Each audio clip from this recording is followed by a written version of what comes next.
The electric vehicle market has been booming recently, with Tesla being one of the world's most valuable companies. How did we get here, and where does it look like we are going?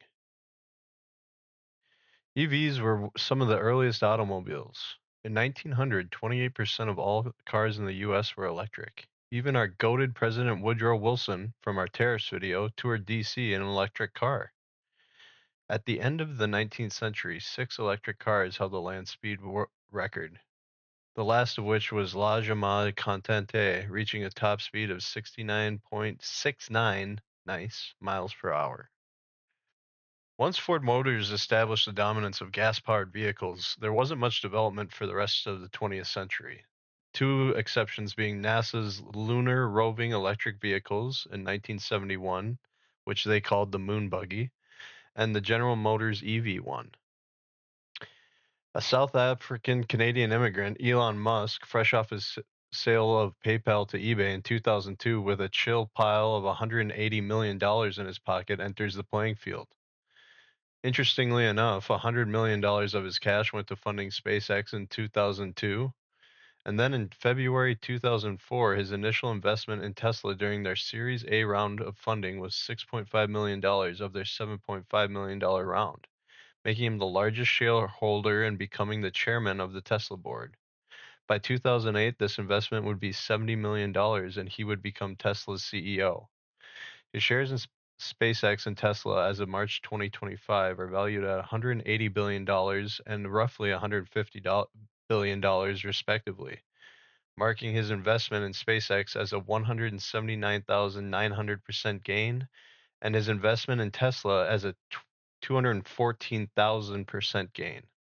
After funding their Series A round, Tesla began development in 2004 of what would become the Tesla Roadster.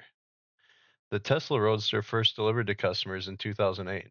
It was the first highway all-electric, highway legal car to use lithium-ion batteries and the first production all-electric car to travel more than 200 miles per charge with a 0 to 60 time of 3.7 seconds. The electric car was finally relevant and competitive. While slightly late to the party, American manufacturers GM and Ford had introduced all-electric vehicles in the 2010s. GM reintroduced the Hummer brand as an all-electric vehicle, as well as offering many EV options to their classic models.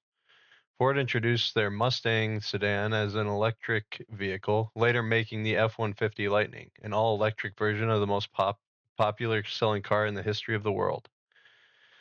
Newcomers to the party include SUV and truck producer Rivian and luxury sedan producer Lucid in the early 2020s. And that's the American models.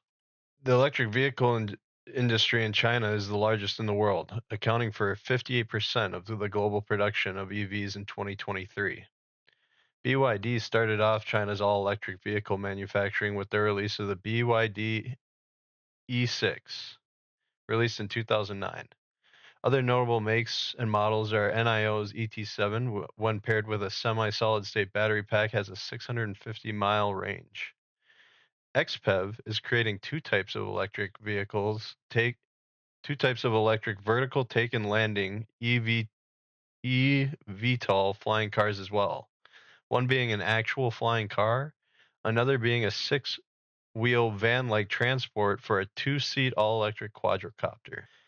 Europe is pretty boring, but they like EVs a lot. It's worth noting some prolific EV European manufacturers and their EVs, even if they are small and boring. Here we have the Volkswagen ID revamp of their hippie van from the 60s, the Porsche Taycan supercar, a Fiat 500e, and Peugeot E208.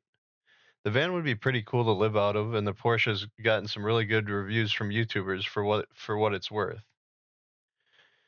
The list of EV cars out of Europe and at this point is forever long, and without verifying, I would guess that there are more EVs than gas cars produced in Europe with these years. Let's do a quick rundown of Tesla, the company, after they launched the Roadster.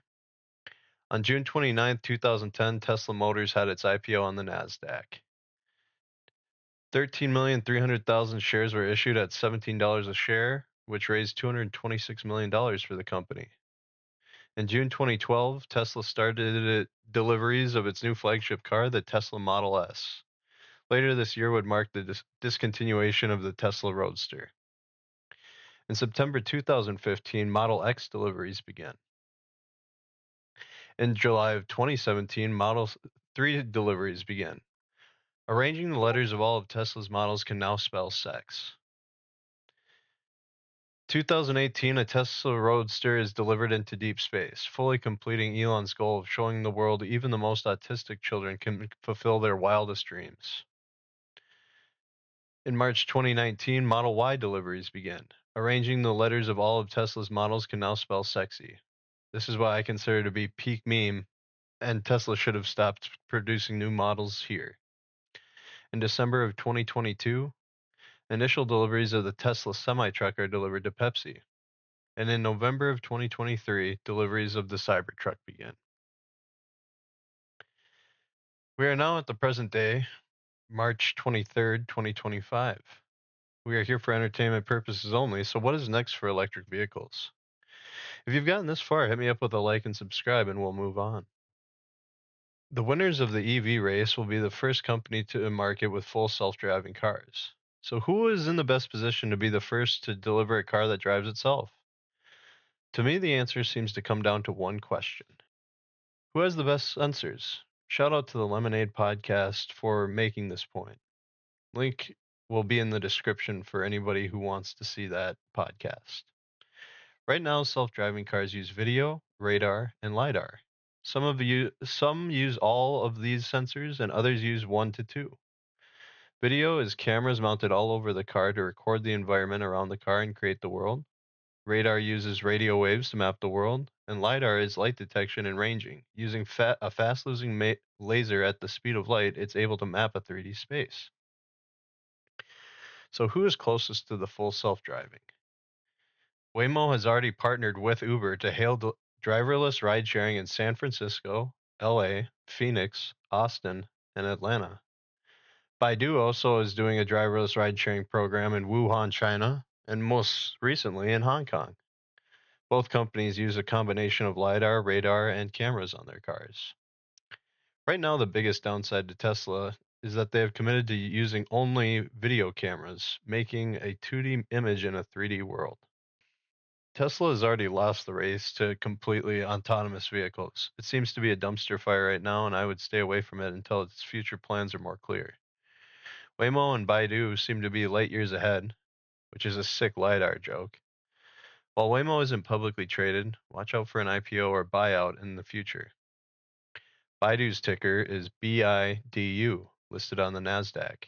Be sure to be on the lookout for other big players in the coming years as technology keeps moving at an ever crazier pace. Thanks for watching.